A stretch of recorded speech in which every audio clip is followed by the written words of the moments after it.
Thank you so much, everybody, for coming. Well, first, I have a couple of thank yous, very profound thank you to the hosts, Kristen, and Emily here. To open up your house like this is just, it's beyond any kind of gratitude. Thank you so much. And the other big thank you is to Arlo here in the back, who is this logistical extraordinaire. Everything you're seeing basically is a brainchild. Arlo was going all over town with me to get all this ready. Thank you so much. And of course, big thank yous to my right is Tracey, a local journalist and author, and Lauren Sutherland. They'll introduce themselves. How about now? Sure, that's me? Yeah. Okay, wonderful. Should I stand? Sure, why not? Good evening, everyone. Thank you all for being here. My name's Lauren Sutherland. I'm incoming co-director at BorderLinks, an educational nonprofit here in Tucson. Perhaps you've heard of it. We've been around for nearly 40 years, getting our start as part of the sanctuary movement. And since that time, we've been facilitating educational immersion trips in the US and Mexico, during which participants learn about the root causes and the lived experiences of militarized border and immigration policies from those who are directly impacted and organizing for change. We're also living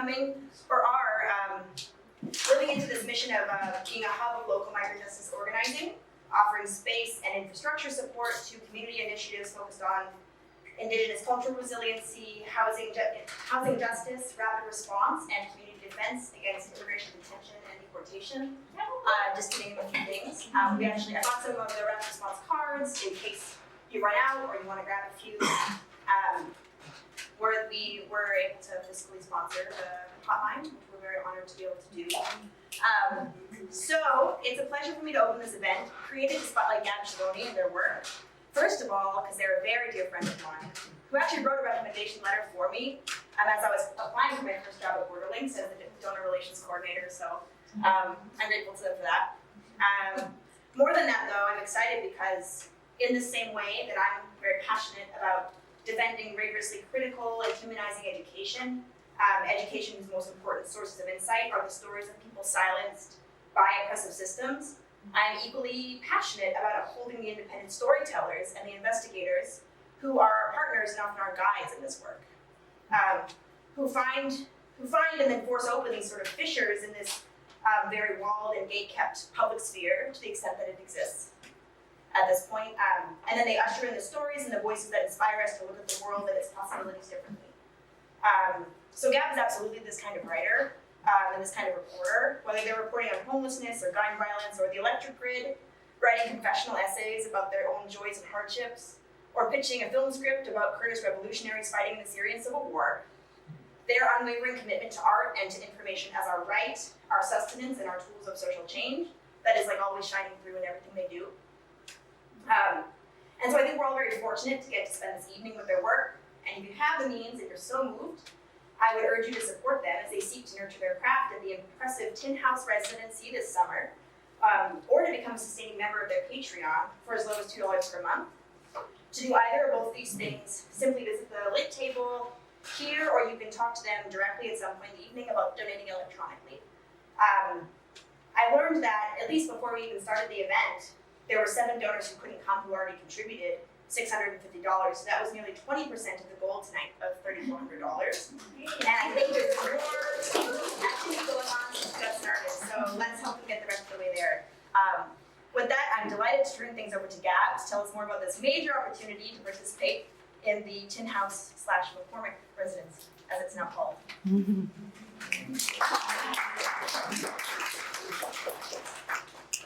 Well, Lauren left some things out, and we're going to talk about this a little later. And I don't blame her if I have these same credits to my name.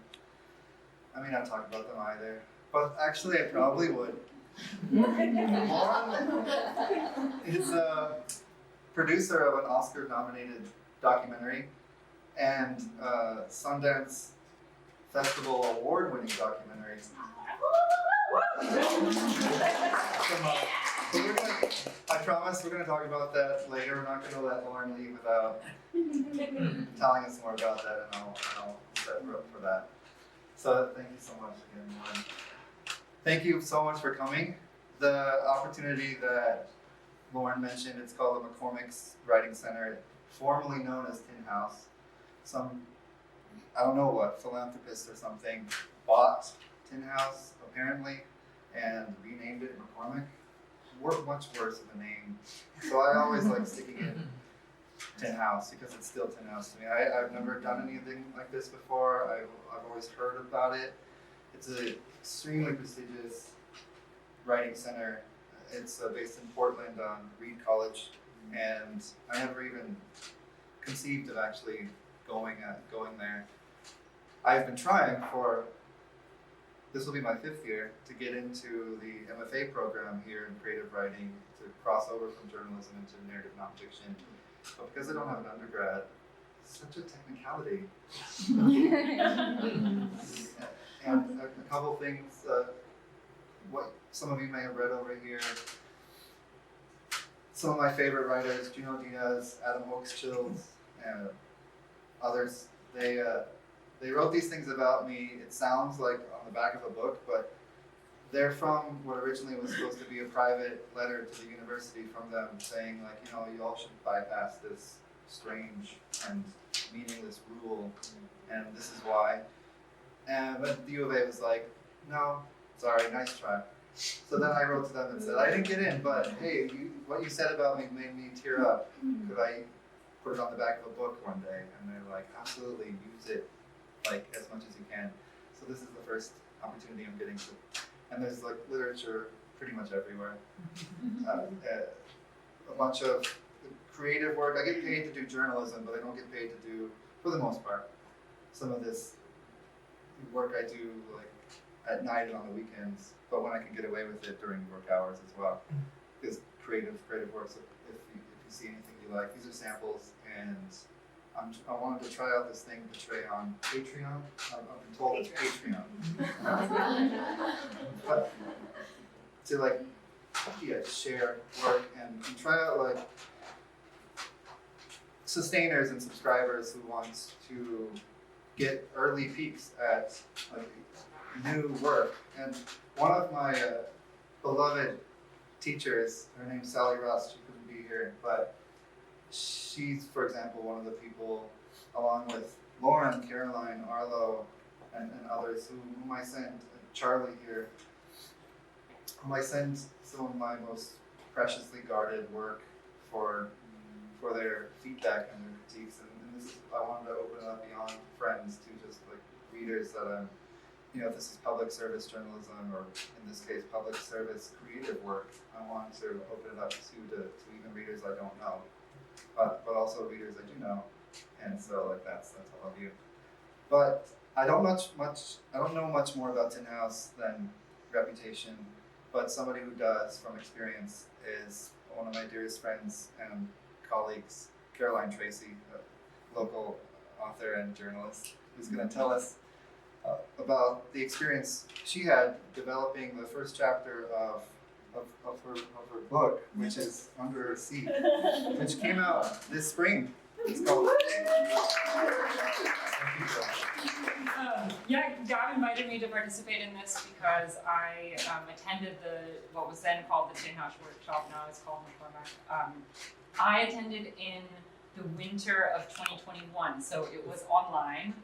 It was a slightly different experience, but it was nonetheless a very, very valuable one for me. I had a chunk of essays that I wanted to turn into a book, and it was really beneficial to meet other writers who were at a similar stage in their career and sort of a similar stage of working toward producing a book and sort of navigating the publishing process, which requires, some of you may know, some of you may not, it requires either submitting directly to independent presses or querying literary agents who will then sort of navigate the publishing house sort of sales for you.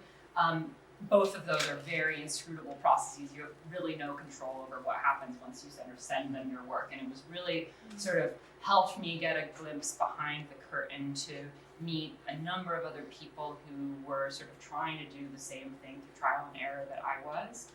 And on top of that sort of more social but professionalizing element, there's a workshop element, which is where you're in a group of 8 or 10 other writers in your discipline with an established writer who is leading a critique group. And I almost brought the essay that I critiqued to read from and compare the final to, because they're entirely different things. There are paragraphs here and there that resemble one another, but really it was really invaluable to have a bunch of other people who really knew what they were doing as writers, helping me to shape the work that I had into something that was somewhat more final and publishable. And so I understand firsthand how valuable this will be for Gabb, and I think that it's great that we can all be here to support that endeavor. Thank you so much.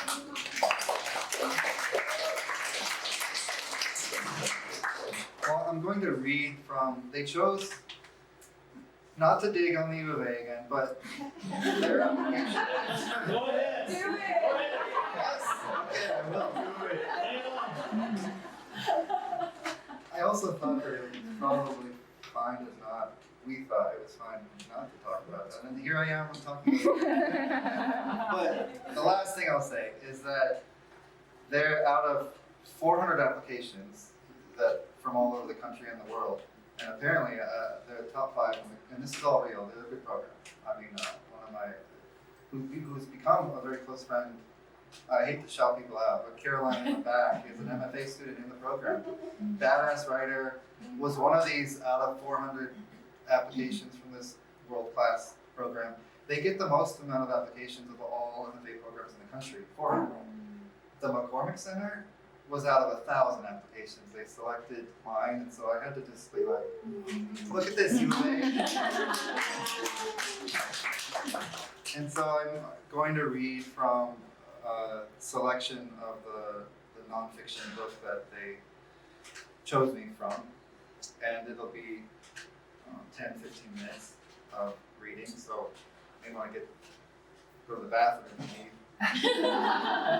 I was wondering if I could share somebody's drink real quick, or if there's a drink handy. One thing I forget, as an organizer, I used to be an organizer, now I'm an organized body, but when I was an organizer, when you have a speaker, and I didn't do this to myself, I'm like, at war with myself, you have to make sure there's water up there. It's not water. That's what I need. Yeah, it'll light your path. Okay. And then afterward, we're going to have some Q&A if anybody has still lasted that long. Some brief context of what I'm going to read. It takes place in late 2010, early 2011. It was a long time ago, and so that's what memoir is like. It's based on memory, and there'll be a time for me to go and actually look at the documents exactly when, but around late 2010, early 2011, several months prior to that, Israeli forces shocked the world by attacking a Gaza flotilla of 8 ships in international waters. The ships were carrying several hundred civilian passengers and many tons of aid for Gaza. 3 years at that time into a crushing siege and blockade. The elite Israeli unit killed 15 passengers that day, one of them a US citizen.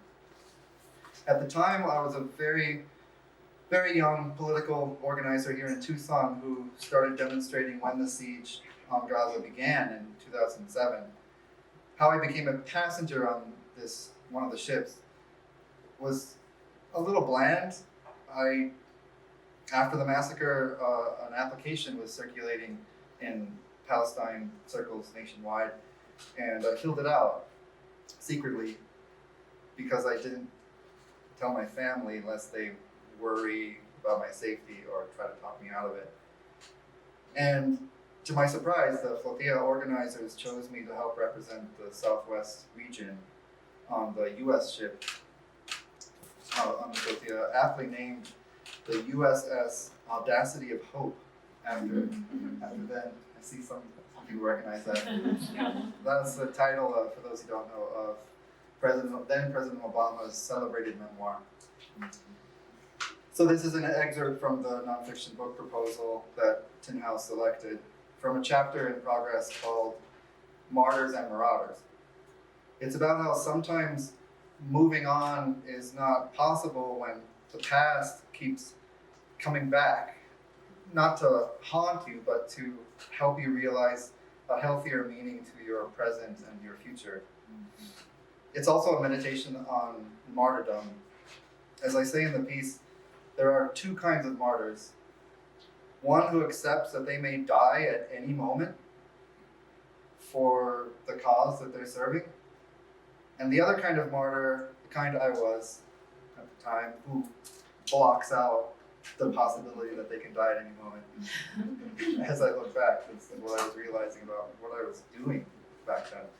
The arc of the story follows, I'm saying all this because I can only read an excerpt and it's part of a much longer piece. The arc of the story follows 13 years of a person going from being a political organizer who was almost killed by their own government to being a professional journalist working for a major publication like Rolling Stone that assigns them to report on the Gaza war in 2024, only to censor their story and fire them from their job when the subject of the story, a personal friend of Robert F. Kennedy Jr., threatens Rolling Stone with a $100 million lawsuit if they publish the story.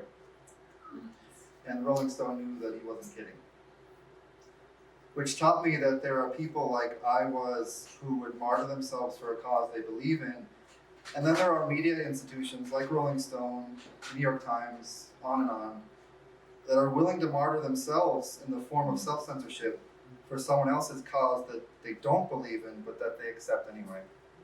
So here are 3 short scenes from this story.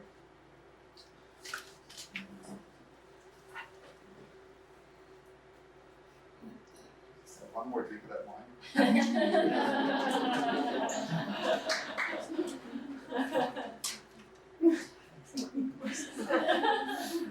And thank you everybody again.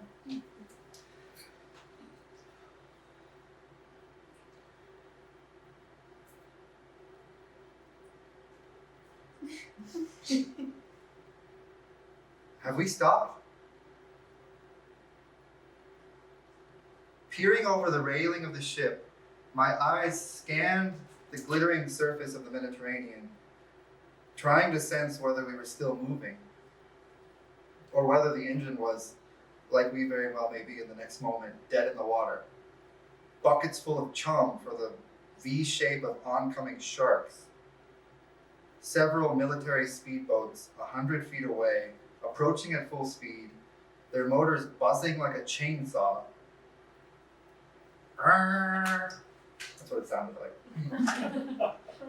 But the only movement in the water below was an endless succession of small, lapping waves caressing the hull of our ship as if feeling sorry for us. The speedboats, now softening into a crescent moon formation, blockaded our path. They killed their engines, and a dozen or so commandos, dressed all in black, stood up.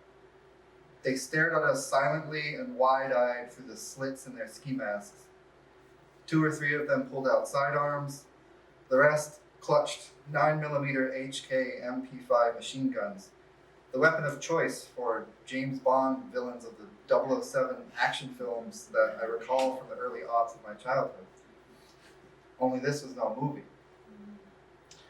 And none of us were James Bond. The disappointing truth is, the real-life James Bond would most likely be on the speedboats. U.S. government officials and their Israeli counterparts had been blathering to the press every news cycle for weeks. While we were scheduled to leave for Gaza within days, mysterious docking orders remained in place on our ship, keeping us in Greece week in, week out. Things had now escalated quickly into an armed confrontation. when we had decided to make a break for it and just go to Gaza anyway. That was in the past, and now here it's already happening. This armed confrontation, even though I and my fellow passengers were all unarmed, cornered at the edge of international waters, all alone and nowhere to go. How did I even get here? What the hell am I even doing? I can see the headline now as it reaches my family and friends and everyone else back in Arizona. U.S. citizen from Tucson among the dead, shot and killed in the Mediterranean while attempting to sail against Israel's blockade of Gaza.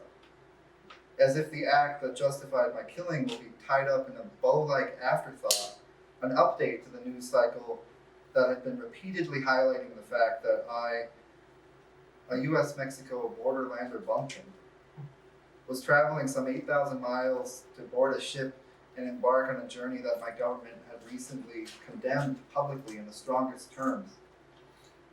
A few days ago, a top cabinet official in the Obama administration had stated that when Israeli warships from its US-supplied naval force intercept us, quote, the Israelis will have the right to defend themselves against us and our ship. Just like all the times in prior decades of Israeli raids, bombings, killings, gassings, and kidnappings of international passengers on civilian chartered ships like ours. And without much concern or comment by the mainstream press, Israel will get away with it again, under full diplomatic and ideological cover of the United States, my country, and supposedly a democratic one. Yet here and now, to the soldiers in uniform, it's plain to see that we are unarmed civilians, like all who came before us. Do those masked commandos out there seriously believe they're defending themselves against us by brandishing automatic firearms in our direction? What is this brand of defense but a shot across the bow, an act of piracy, and the threat of murder on the high seas? Motherfucking cowards. To calm myself, I closed my eyes and took what felt like the longest breath of my life. Moments ago, I was keeled over the side of the ship from a wretched bout of seasickness, which vanished as soon as the commandos showed up. In its place, the impending prospect of death was frozen on my face. Psychologists say that strange things occur in the mind and body in the fateful moments that hang in the air like an 88-pound blade of a 19th century guillotine deciding between life and death. The next moment, I suppose, will come one or the other.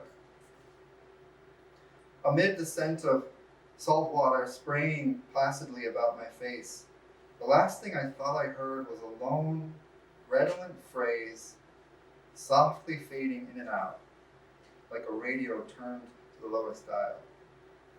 Sail away with me to another world. I wake up in my bed, groggy and bleary-eyed, with that familiar sting of insomnia burrowing 2 holes behind my eyes, the kind of sleeplessness that makes you forget where you are and when you are. The sound of a chainsaw somewhere in the immeasurable distance had settled into a low buzz next to my head. Zzz, zzz. It's the cell phone face down next to my pillow. I turn it over, taking labors to raise myself on one elbow so I could read the screen. The dim blue light reflected on my nose and cheeks beams today's date as Tuesday, April 16th, 2024. Some 13 years after staring down the sable-clad commandos in the Mediterranean. The buzz that has shaken me back into consciousness has come from an email message sent by the administrator of a fellowship recently given to me by the literary rights group PEN America. It's a huge deal for me because as a high school dropout, I could never complete any formal schooling above the 10th grade, not to mention ever graduating college. And now here I am, about to be given the first taste of a literary education as good as, if not better, than any MFA program, ironically closed to me for lack of prior schooling. Checking in as we are supposed to be meeting now, the administrator writes. They're waiting for me on Zoom. and they're pissed, I can tell.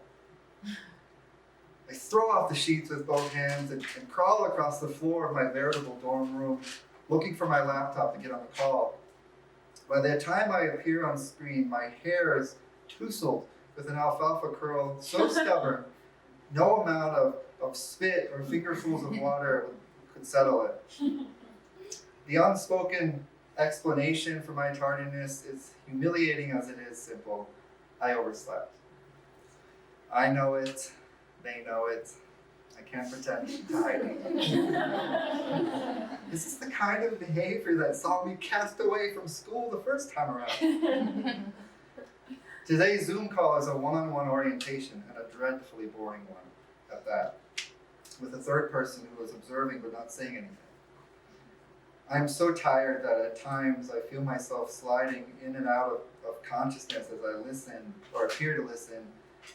A quick nodding, yes, here, a slow nodding, yes, there, as the administrator cycles through all the details and minutiae of this program, which I didn't even know at first was a program. I thought it was just a grant. And that's what separates this from the McCormack thing.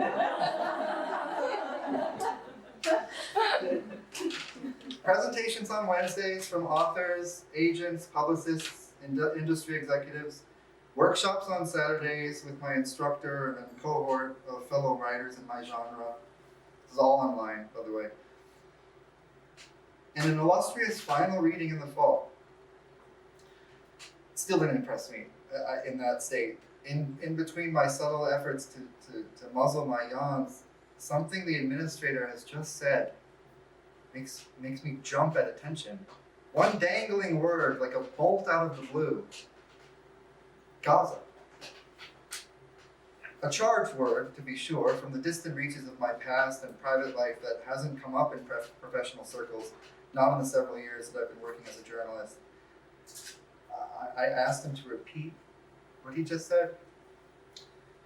I said, whether you think Penn's statement on Gaza, the Gaza war, was too harsh or not harsh enough, we want to protect you and whatever. He trailed off. Now I'm awake. Wait, what happened? What did these Penn people do? In view of a genocidal war that in the first 3 weeks had already killed more Palestinians than anyone on both sides who died in the first year of Russia's invasion of Ukraine. Palestinians were dying at a rate of 1,633 percentage points higher and weren't getting nearly the same amount of support or sympathy paid to Ukraine. What could a literary organization like Penn say, or not say, to ruffle the literary world's usually stiff and stuffy feathers? I hadn't known much about Penn America other than they were another group that had given me crucial emergency relief aid as a journalist during the pandemic, as well as their continued financial support after the pandemic had officially ended. But I was unaware that between October 8th, 2023 and March 23rd, 2024, the dozens of national Penn centers around the world, one per country, were taking to the streets with the other protesters and issuing blistering condemnations of Israel's war on Gaza. But the Penn America Center had refused to issue any kind of statement, except a sustained, unbroken silence. The president of Penn, it appeared, was some sort of loyal associate of the State of Israel. As a journalist, it was easy to be out of the loop from a highfalutin literary world where Penn is now in the middle of a desperate fight over its public image. More bizarre, however, is the administrator's comment about wanting to protect me. Protect me from what? The implication is that Palestine solidarity activists would harass me and my peers in this fellowship due to the flack that Penn America has been getting? No. It seems more like they're protecting their own image from a PR standpoint. Didn't they know I spent my youth as a political organizer, that top US officials had gone so far as to preemptively give Israel the informal blessing to kill me and other US citizens that fateful day on the high seas? In an instant, a phone call I hadn't thought of in many years came rushing to me as if I had just raised the receiver to my ear. It was June 2011. I had just arrived in Athens, Greece, checking into the Hotel Syntagma, a few blocks from the nation's parliament. Here I was, a would-be American sailor caught somewhere between the gleeful, adventurous naivete of Melville's Ishmael and the daring recklessness of Homer's Odysseus. Except the war on terror was being waged by the US and Israel against the Palestinians, and was far more destructive and terrifying than the Trojan War or the Great White Whale. It was more like Captain Ahab had ascended the throne of Alexander the Great, gaining access to the greatest firepower the world has ever known, with a vengeance to use it against a people who have no comparable defenses. Granted, I was no soldier, nor was I a real sailor. I was a 6-time champion dropout, still in high school when I was 21, which seemed to confirm that I could never go to college. Nevertheless, the independent college newspaper, the Arizona Daily Wildcat, offered me a job on the strength of a guest editorial I had written. They said they could hire whoever they wanted. Meanwhile, I co-founded the campus chapter of Students for Justice in Palestine and recently started coordinating with SJP, that's Students for Justice in Palestine, not Sarah Jessica Parker. I only say that, going off script just a moment, because an SJP chapter, I'll never forget this, in Albuquerque, they had somebody walk into their meeting once, and he was this really campy, really cute, like twink of a boy who sat there very politely and silently for as long as he could, until when it got to him to speak, he had to confess, "I'm sorry, I thought that this was the Sarah Jessica Parker Club." And they were all like, "Oh," they wanted it to be. They were like, "Oh, no, this is Students for Justice in Palestine." But that, in a moment of backstory, in a moment of fantastical whimsy, I had filled out an online application to be a passenger on the International Gaza Freedom Flotilla 2, an optimistic sequel to the blood-soaked tragedy of the first flotilla the summer before. I didn't imagine I would actually earn a spot on one of the ships, but when I was selected, with the shock of it, like, oh shit, I guess I gotta go now. With that also came a compulsion. I hadn't quite felt this kind of compulsion before or since. A sort of calling I felt a calling to show up and be counted.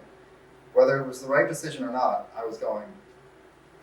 Perhaps out of unconscious self-preservation, I was anything but somber or nervous about my summer plans. In the weeks leading up to my departure to Athens by way of New York City, I spent my days obsessively listening to Islands in the Stream by Dolly Parton and Kenny Rogers. I know some of you know it clearly. Literally dozens of times a day, every day, the song swirled in my psyche for some reason. During the entire lead up to the trip, and it remained while I was out there. Listen to this. Islands in the stream, that is what we are. No one in between. How can we be wrong? Sail away with me to another world, and we rely on each other. Of course I was listening to this song. A catchy song, don't you think? Like an island climbing up a stream, it was my first time in the old world of Europe. Back home in Arizona, one of my older sisters, Lupita, it's a pseudonym to the people who know my sister. One of my older sisters, Lupita, had been phoning me, and now I could finally take her call, addled as I was from the transcontinental trip. Until I was already leaving on the voyage, I had refrained from telling Lupita, as well as our mother, of course, and the rest of our family, what I would be doing abroad, lest they try and stop me or talk me out of it. But now that my family knew what I was up to, I was preparing to get an earful of how selfish and irresponsible I was to put myself in such a dangerous situation. The day before, I had taken part in in a huge press conference in New York City just before departing for Athens. So now, not only my family knew, but also the US public and world governments knew that in several days, I, along with more than 50 Americans from every region of the US, ranging in age from 22 to 82, were to set sail on the USS Audacity of Hope, the US flagged vessel on a flotilla of international ships. We weren't asking permission from any world governments, not the US, not Israel, not Greece, not Hamas.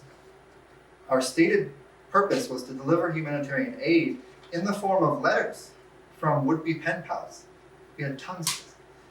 But the real aim was to send a message to the world that if Israel stopped us in any way, it would prove that Israel's blockade, then nearly 4 years old at that time, was not about security. It was about punishing the 1.2 million residents of Gaza, half of them children, and 80% of them refugees from the 1948 war after Israel was created. But unlike the higher strong members of my family, I knew that Lupita wouldn't scold me for what I was doing. I also knew we wouldn't discuss politics. Lupita, like most of my family, was non-political, other than voting occasionally. I expected to hear about what she was doing back home in Tucson. She'd probably ask me what Greece was like. I had barely said hello when Lupita's spitfire voice on the other end of the line blurted out, "Did you see what that bitch Hillary Clinton said about you?"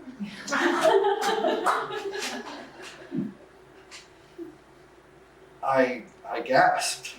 Lupita doesn't normally speak so flagrantly, at least not to her little sibling, who was no longer her little sibling in more ways than she knew. "No," I said. "What did Clinton say?" But there was really no need to ask. I was hardly surprised after I got off the phone and heard Clinton's remarks made to the press while I was still 40,000 feet above the Atlantic Ocean. When reporters asked for America's response to its citizens boarding the flotilla, Clinton, then the Secretary of State under Obama, was indignant. "Well, we do not believe that the flotilla is a necessary or useful effort to try to assist the people of Gaza," she replied. "And we think that it's not helpful for there to be flotillas that try to provoke actions by entering into Israeli waters and creating a situation in which the Israelis have the right to defend themselves." It was perhaps for Lupita the first dig in what would become her bitter disavowal of the Democratic Party. She went from voting for Obama twice to voting for Trump twice.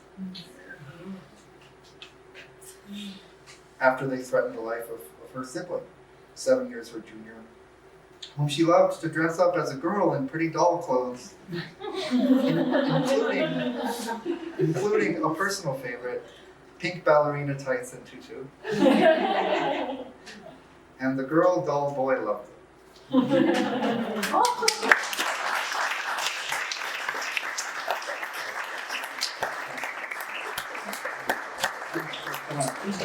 Glad I couldn't read it all, but I'm so glad I could read some of it for you. Thank you.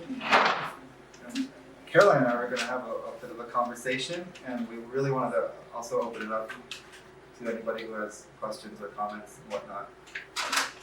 Yeah, I have a couple questions for you, Gabb, and then maybe we can turn it over to whatever audience questions there might be.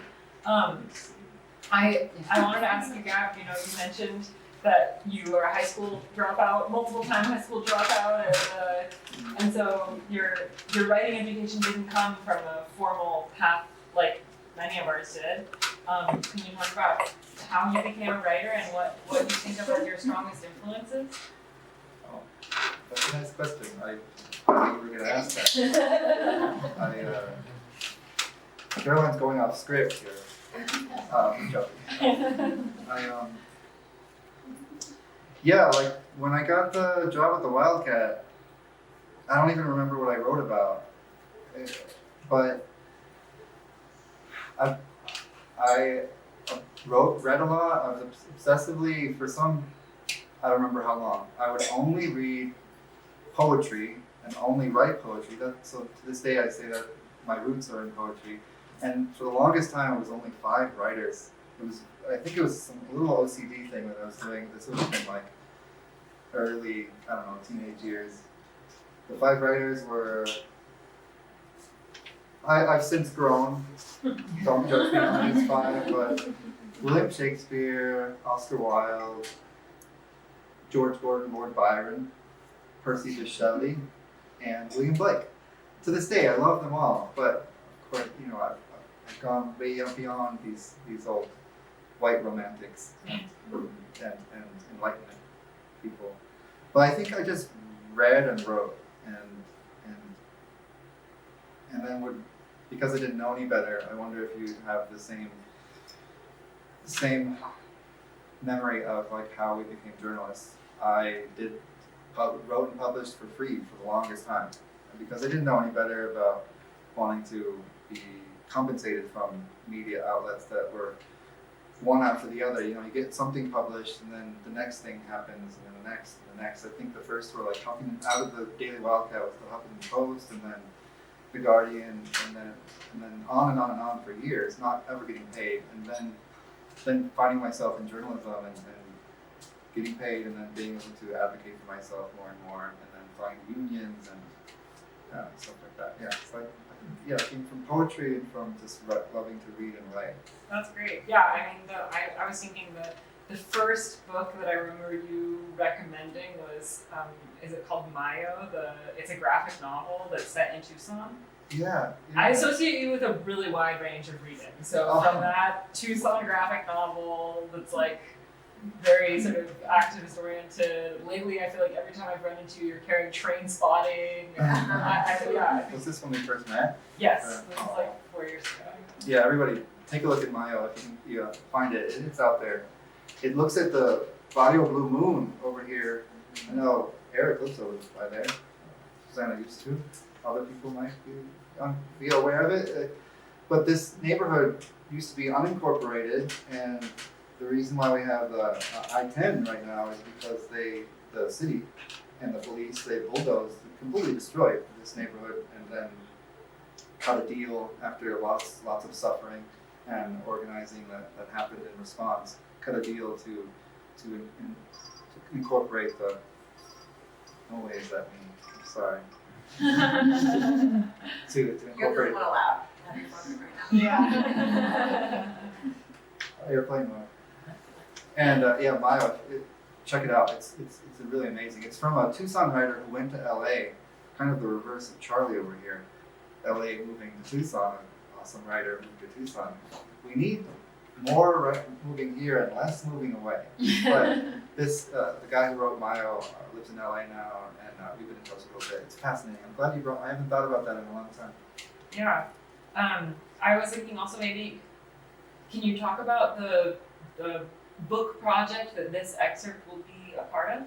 Oh yeah. Well, it is called Between Home and a Hard Place, and it's basically a hodgepodge of me looking at issues like homelessness, housing, political radicalism, on issues like the border and Palestine, and gun violence, and crystallizing it in my working class upbringing around the illusory and elusive idea of the American dream. I don't know how I'm going to do that, but that's the aim, and that's what I proposed to Tin House, and I gave them. They asked for 4,000 words or something, and then I was, as I told maybe both of you and others, I was ready to decline this thing, and I almost did over and over and over, but something was keeping me from it, and then I think it was you two who convinced me that I really should do this. It's worth it, and that face, this face, was like, yeah, like, of course, yeah. What do you even? Why is this even a question? Thank you for that. And then became the question. Well, how the fuck am I going to pay for this thing? This is insane. Because when I did, my data journalism, one of these things that you can learn in the profession. Like I learned a lot from the profession from my mentors and from hands-on training and learning new skills. Like I don't know if this is the same for you, but early on, I found out that if I learn investigative journalism, that means more money. If I learn data journalism, that means more money, and stories and pitches, and then it's true, but I got more money from these things. And so like data journalism, I love, you can be really imaginative with it, and in this case, it's just kind of going off naturally. When I saw how much money it was, I was just like, you know, at that rate, that could pay my rent for 2 years and 2 months. No joke. 2 years and 2 months. This is how, part of me is just like, this is so insane, this literary world, this is beyond exorbitant. And I kind of hate it. And then the other side of me is like, it's also really cool, it's really great, and it would be some skills that I could really use. Yeah. One more question from me, and then we can turn it over to the audience or go back to mingling, whatever everyone prefers. But in terms of sort of the craft and writing perspective, you recently did this Pen America Fellowship you mentioned in the reading, and now you're gearing up to go to Tin House. Can you talk about sort of ways you feel like you grew during the Pen Fellowship and what you're sort of hoping to grow through the Tin House? Thank you, Brad. Yeah. That Pen America thing, which as I said, I never even knew what it even was. I thought it was a grant, because they did give me some money for it, but then they were like, wait, before you leave, we're also gonna do this other thing. And I said, what? And then I learned, and it was all online, but it was so amazing to be able to do that. It was 6 months long, and it taught me lots of things, the ins and outs of the literary industry, and it showed me how cowardly a lot of the mechanisms were, and I want to write about that bringing that from my journalism. But also it was wonderful too, and it just gave me a taste. A taste that was online and for 6 months, and it made me even more determined, because I think by that time I had put in 2 applications to the MFA program at the U of A, because that was 2024 and I started applying in 2022. But it made me even more determined, because that is here it's in person, and so the relationships I could make online were still profound and meaningful, but they were very finite and short, and having an opportunity here in person for 3 years and fully funded would be so awesome. So I'm gonna just keep applying, just to fuck with them, kind of. Also just to say, like, I'm still here, and then one of these days some politicians and legal experts out here need to help me to figure out how to put a law on the books or something that cancels out these policies here, so that people without 4-year degrees can still prove professional equivalence and go there. But the McCormack Center thing, why it's very meaningful, is because it's going to be in person. It is far away. I wish it was closer, but that's the situation.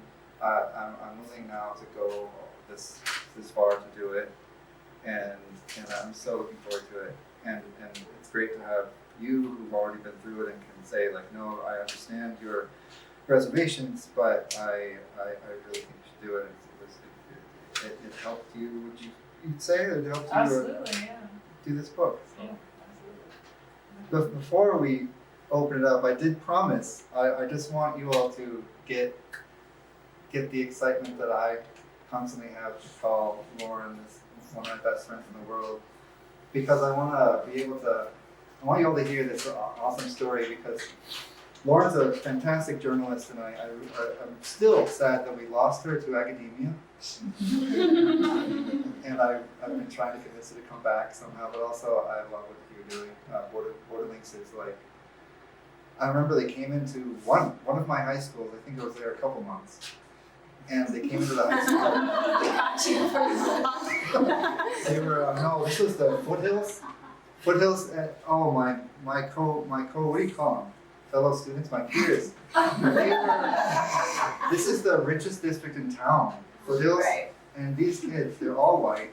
BorderLinks was trying their best. I don't know who it was, but they were so sweet and they were wonderful, and I connected with them because I already knew who they were. My sister had organized with them before, not Lupita, but another older one, and then they were just saying all these racist things. It was horrible.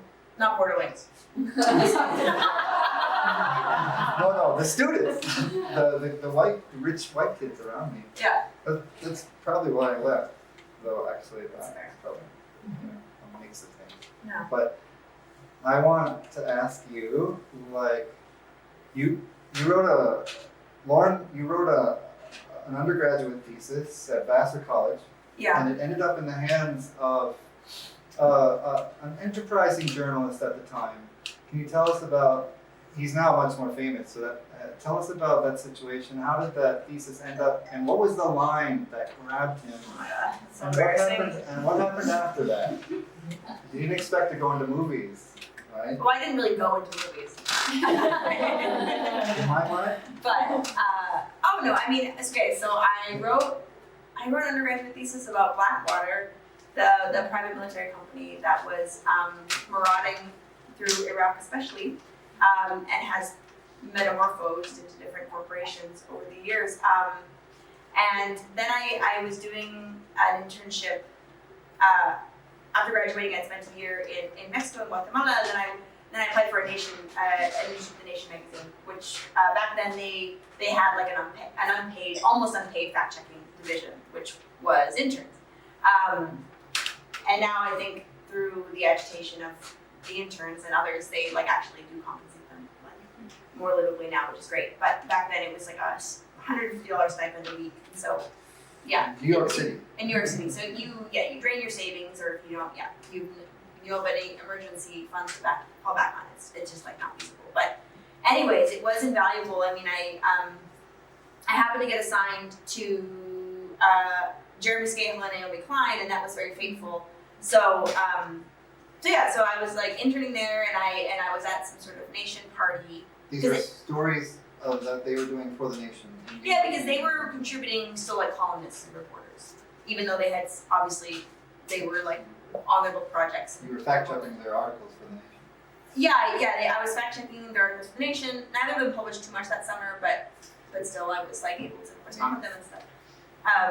No, and I met Jeremy at one of the Nation's parties, because they really, what they were offering was like connections and networking, and they really did try to bring their interns sort of into the fold and into the lefty journalist community, based out of New York. So that I appreciate them for. And I happened to meet Jeremy, and I think I'd had like a couple like whiskey sodas, and I was like, told him about my like undergraduate thesis, and he told me to email it to him, and I did, and in which I had like referred to him as like Eric Prince's albatross or some. It's like something super embarrassing. Anyway. Eric Prince is the head of Blackwater was the founder of Blackwater. So so he did tell me that he was like embarking on a new project.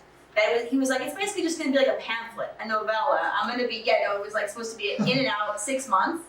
He was like, I'm looking for a research assistant.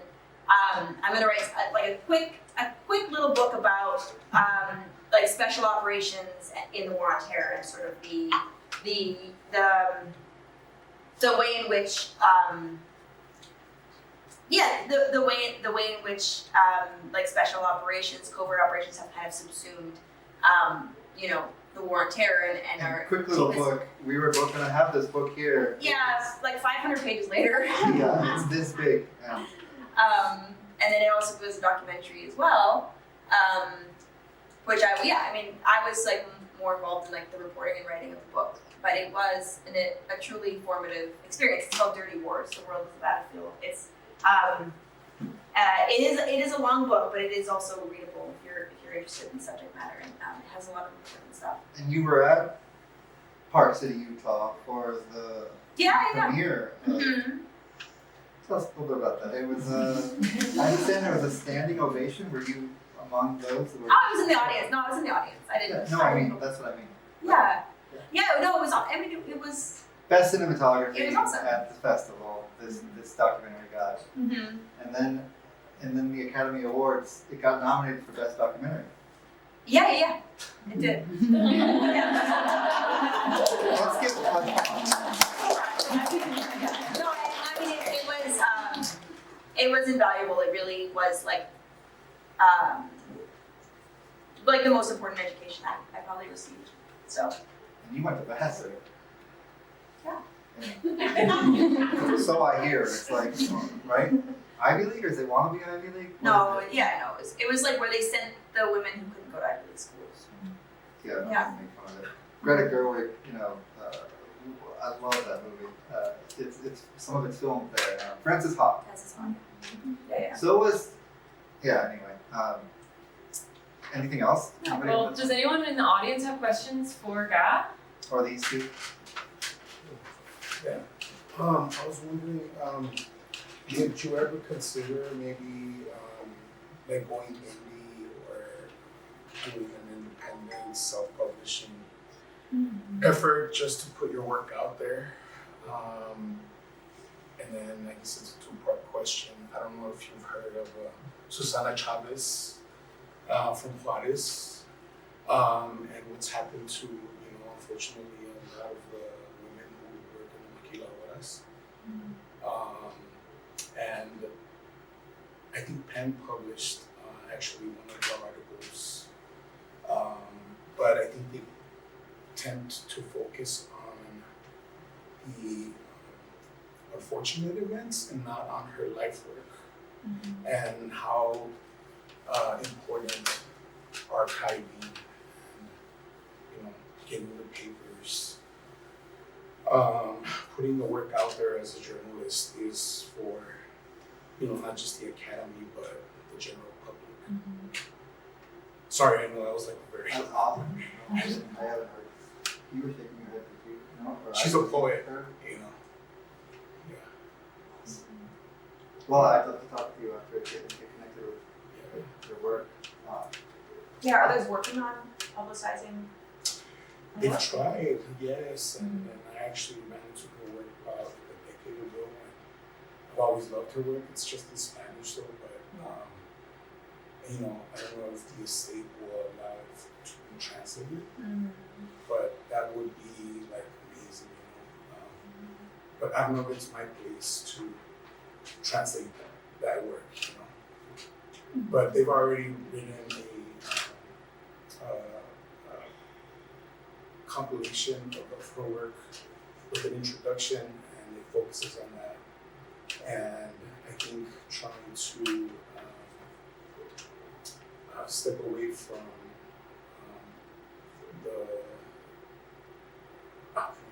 focusing on what happened to her, instead focus on her work and who she was as a poet, as a person. Awesome. I would say if you do translating or you want to, that's where the spirit of your first part of your question was, putting things independently out there. With doing this Patreon thing, that is my first major attempt at doing something like that. And we should be in touch. Writers need community, and I love this. That's why I value you, especially Caroline, because sometimes it can be a very lonely industry, journalism, especially if you're not status quo, not mainstream, if you're queer or you're some sort of marginal person. Then we need we need each other.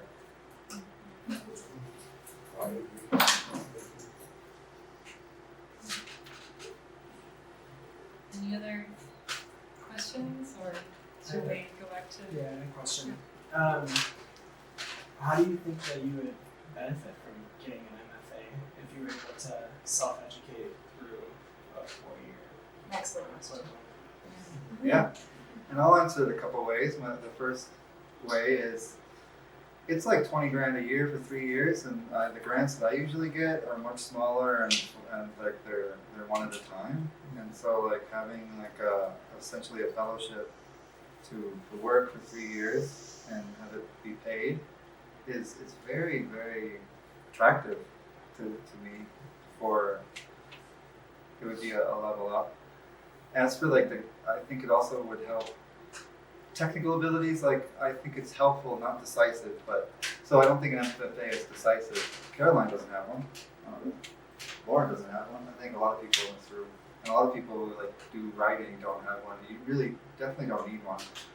But I think it would be helpful, and I also have a number of chips on my shoulder. There's image and reality. The image is, we're altruistic and everything, and some of it is true, but what I see in journalism, the way that they talk about themselves, you would think that they're a trade, but they're all on the universities. It's a very very privileged institution, and I want to work and live and think in terms of trade, of a trade, and I think that having an MFA, technical ability would be helpful, and then I feel like the U of A since its founding has just been a settler college and takes and takes and takes from the local community, and I feel like they also give a lot to the local community, but this is one way where I feel like it's winnable, and only 25% of people in the United States even have an undergrad degree, and I think like education should be a right for anybody, and so when I see these policies that are keeping me and keeping others out of university, and I don't want to have to go some far off MFA program, none of them will have me anyway. I want to be able to go to a local university that's in my hometown, and I feel like it shouldn't be so much of a demand. When I talk to administrators and faculty, sometimes it makes me feel like I'm being too demanding just to feel like I should be included. And yet on the other hand, all the students, it's funny how when I was organizing on campuses, it was always the students who were doing really creative work, really doing really passionate, awesome work, and often the faculty and the administrators, with few exceptions, who were in this room, like you, Doug, and David Gibbs, and people who the institutions kind of hated because they were always so very critical of the institutions and the systems. It's working the same way. Like the students completely have embraced me and look at me as an equal and make me feel like I belong, and I have community here with them, and it's really awesome to have. I feel like writers need to stick together, even if it's the faculty administrators. There are some awesome faculty. Paco Cantu is somebody who I love. He's part of the faculty, but they tend to be exceptions, not the rules. And that's kind of like why I want. Thanks, Master. Thank you everyone for coming. Oh, one more I was question. wondering, are you gonna do the reading when you come back? I wanna do the like before. You want me On to? lunch and. Oh yeah, you're gonna do another event in the fall, right? Yeah, we're talking about this great. I have some recommendations back there in one of the placards. It's Tucson Essay Club, and we're talking about doing an event in September. Report back, and I want not to be the only one, but I want others who, independent writers or whatnot, who are going away for either residencies or anything this summer, to come back and let's all talk about how it was, and do you recommend it or not. There'll be like a range of voices, and thanks, Georgia. We'll tell y'all when that is and where it is in September. And be sure to sign up for Lauren's sign-up sheet for BorderLinks, but it can also be a dual thing to be in touch for this reading. And we'll try to get between some of us and Kirsten and Helene, who are the reasons for you coming here. Maybe we can put our heads together again and get the same crowd out in September, wherever it'll be. It'll probably be somewhere in somewhere in Tucson.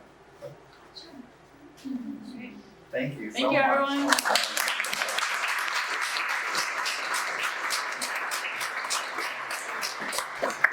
Good work.